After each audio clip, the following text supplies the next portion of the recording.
pretty straightforward thesis. Crocodiles are dragons. Unfortunately, this leads us down a dangerous philosophical road of what does it mean for something to be anything. But let's start very basic. Oh, other side. I asked Google, are crocodiles dragons? No, crocodiles and dragons are not the same thing. I love Google's explanation of this. Crocodiles are part of the order Crocodilia, whereas dragons are fictional. I think that's a very amusing way of explaining why crocodiles are not dragons. But we need scales, wings, and fire-breathing abilities. And the question of, are they defined as being fictional, is where I'm kind of stuck on this. So we can go with Google AI. A lot of people do.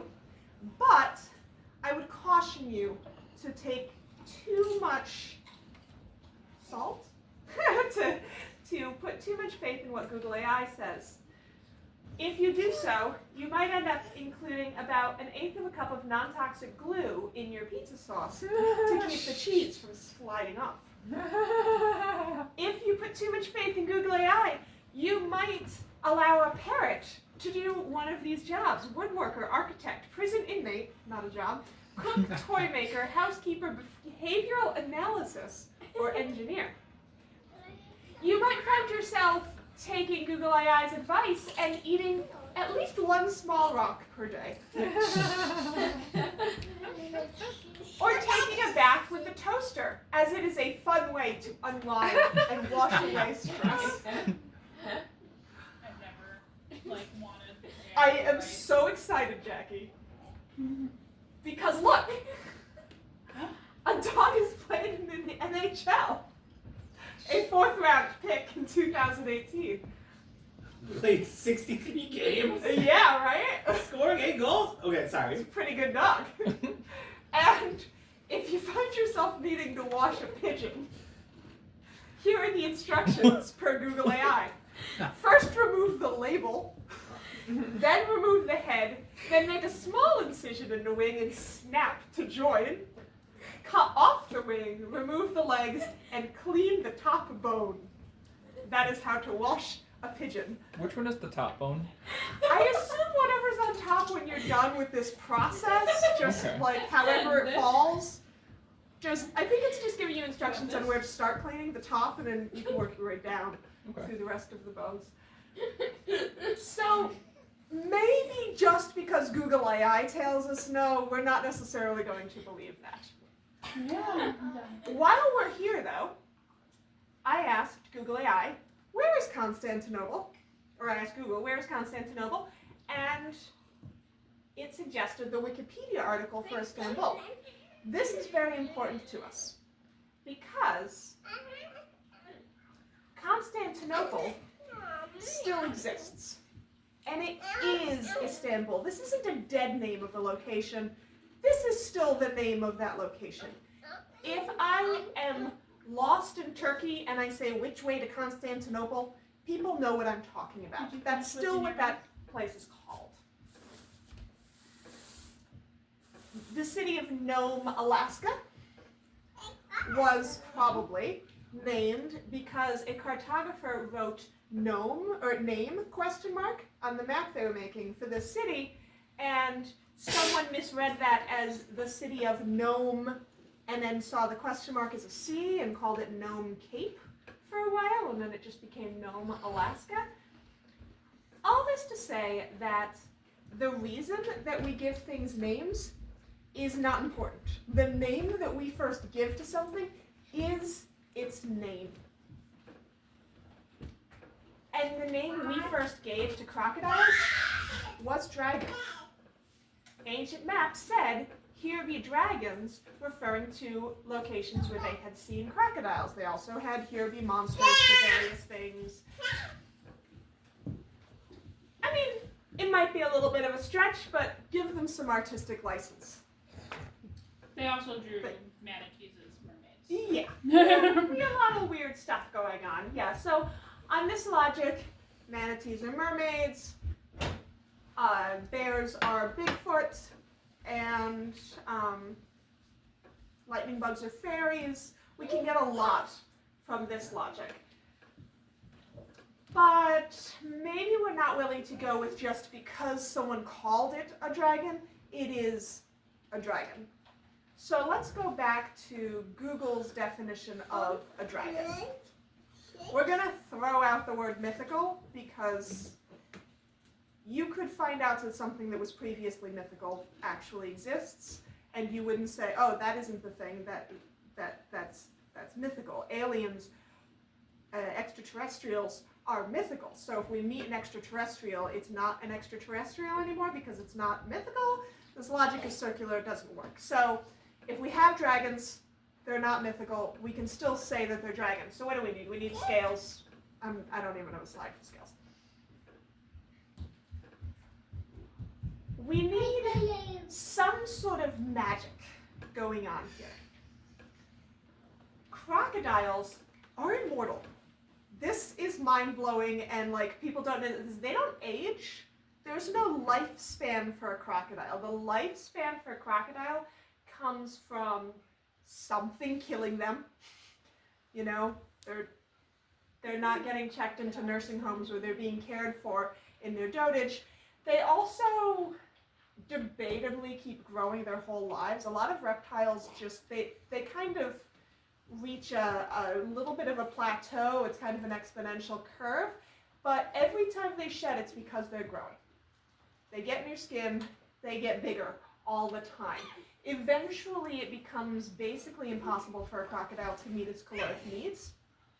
But if we were pillaging cities, we wouldn't run into that problem. Crocodiles could theoretically live for millennia and grow as big as you can imagine. There is no top to this exponential curve. It's going to keep going forever. They don't get cancer. They're, for a reptile, like shockingly immune to a lot of diseases, and they don't age. So the crocodile you're looking at could be the dragon that the person who wrote that "Here be dragons" note on a map was looking at. It's actually really hard to age a crocodile. We can't cut them open and look for rings, and we also can't look for signs of decay like we can in any other cat or in any other animal. When Mom adopted her cat, they were able to give her a guess of the age, even though the cat came into the shelter as an adult, because we see these signs. We actually can't just look at a crocodile and know how old it is. Crocodiles also have some cool biological properties.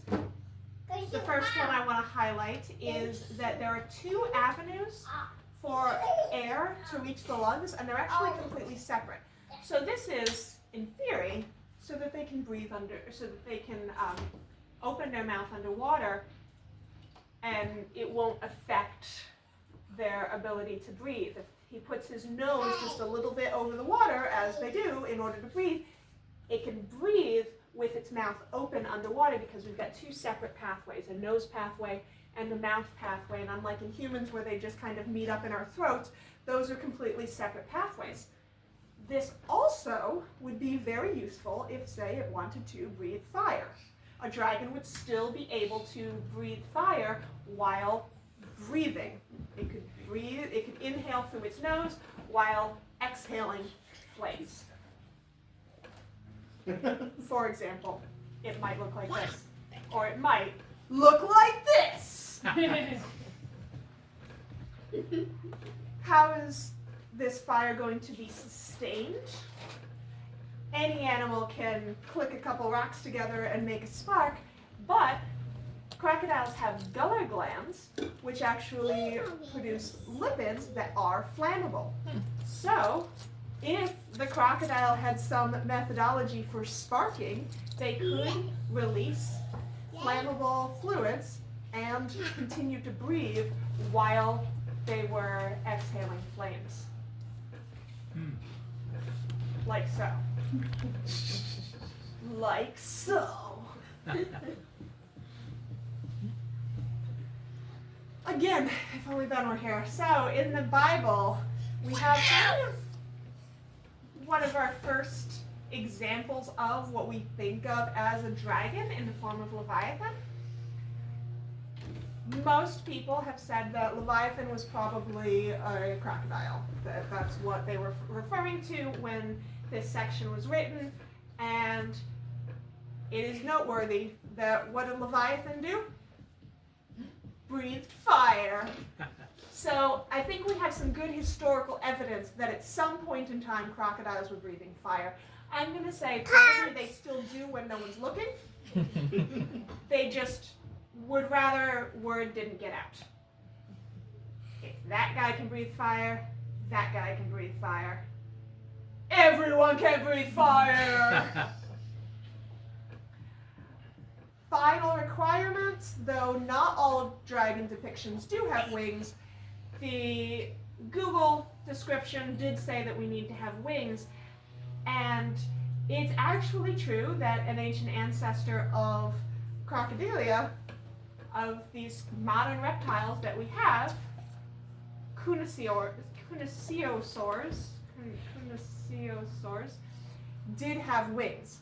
This is actually really interesting to me because they had these wing sort of things. They were more gliders than flyers, but like, who's gonna tell the dragon that? Like, just tell him he can fly, okay? It's interesting to me because most animals that have wings, I can't think of another animal that has anything this close to wings, another vertebrate that has anything this close to wings and also has 4 limbs, like dragons are often depicted.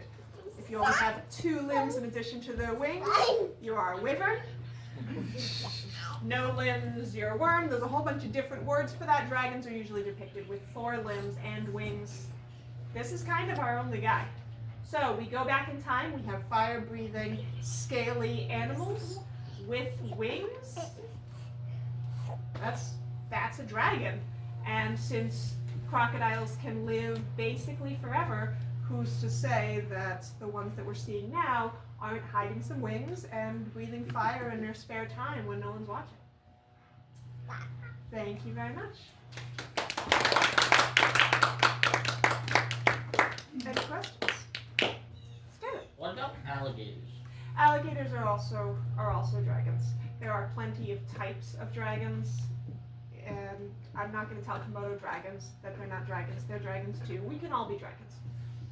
Do crocodiles have gizzards? Because if they do, then you can put flint in there, and that's just a spark chamber. Interesting. I don't actually know. Okay. I can tell graphic design is your passion. Beautiful, wonderful slides. Thank you. Do you think that a crocodile dragon could breathe fire underwater? I do not think that it's possible to have fire underwater. That would be a little tricky. Yes. Well, if they are exhaling and there's oxygen and the lipids are in the same area, you know, Yeah. if you start then it's breathing grease fire, fire, you could be fueling it. But like underwater, I mean, fire does need to bring in so much oxygen. It would use up all of the oxygen in a dragon's lungs. You have to be a really Basically. old dragon. Yeah, you to have achieve that. massive lungs. Yeah. Yes. So the you can weld underwater. I mean, the Navy does it all the time, and well, not all the time. It's sometimes Jags are eating their dinner. There's one in the kitchen doing it right now. Oh, wow. But also, like some things like magnesium, if you set magnesium with fire, it's hot enough to break the bond between hydrogen and oxygen and water Oh, okay. and produce its own. So it's possible that dragon's fire is just that hot. Interesting. Magnesium, something that they can keep in their gizzards just for fun. You're right. That's right. I didn't even think of that. So I'm going to need to do some further research on whether crocodiles are engizzarded. So it's also, I mean, it's possible that the dragons, if they know somebody saw them breathe fire, hunt that person down and kill them. I mean, how That's many also true. people disappear? I mean, That's it's well, a good point. Yeah. it's not well known that clams have arms and I legs knew that was coming. because they hunt anybody down that sees them Right. and kills them. That's a very good point. Yeah. And It's a whole crocodiles. other story if you've never heard it. Crocodiles are, you know, not the gentlest of sorts. Right? Yeah. They do definitely eat folks. Do they? They do have gizzards. Oh yes. Yes. For All right. Wikipedia. Okay. All right. So like right. Oh, what's going on here? Earthworms do too? That's wild. Not relevant, but Worms wild. have gizzards? That makes sense. What? All right. So let's say like slide 8 or something. We slide in one about gizzards. So just pretend that was there. If you're watching at home, stop the tape there and put in the slide about gizzards. All right. Thank you so much. Oh, Sterling. Tapes aren't used anymore.